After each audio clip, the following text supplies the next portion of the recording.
Hey, have you ever wondered how much sleep you should be getting per day? I know the books say 8 hours, but that is not necessarily true. Today, I'm going to show you two ways how to figure out how much sleep you should be really getting.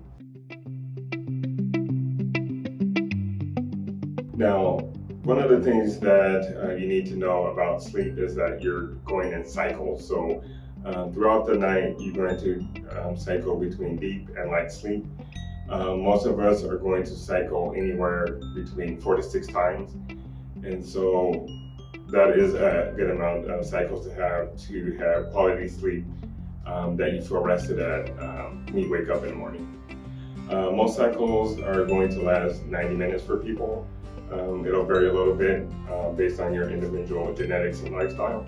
Now, there's two different ways that we can figure out how much sleep we need as an individual. So if we take the number of we're going to sleep between 4 to 6 cycles, we can just multiply that by 90, and so that would give us anywhere from 6 to 9 hours. You'll have to play with this a little bit to see how many cycles you need to feel rested. Also, you want to figure out the time that it takes you to actually fall asleep. So it could be 3 minutes, it could be 5 minutes, it could be 15 minutes.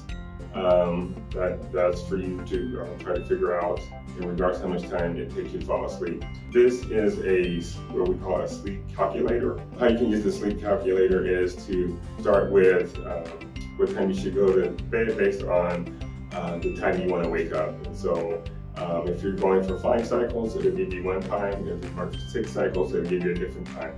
So this is something you can start with to figure out if you're feeling rested on 5 or 6 cycles of sleep.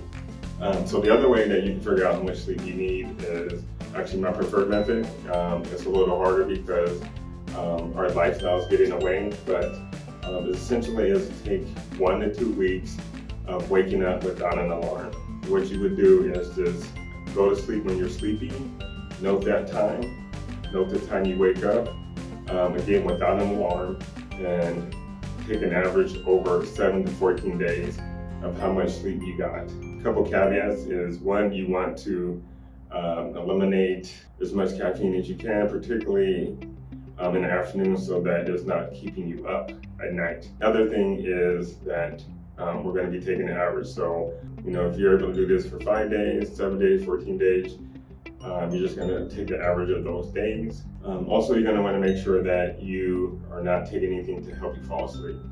So this strategy is really easy to do if you're on vacation. That's probably the optimal time to do it. So because you don't have any pressure, you have to be up at a certain time.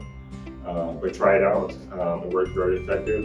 And so we don't necessarily need to know what your exact cycle is or guessing that it's 90 minutes. We'll know the exact right amount of time for you. Please comment below if you have other questions. Share this if you found it helpful.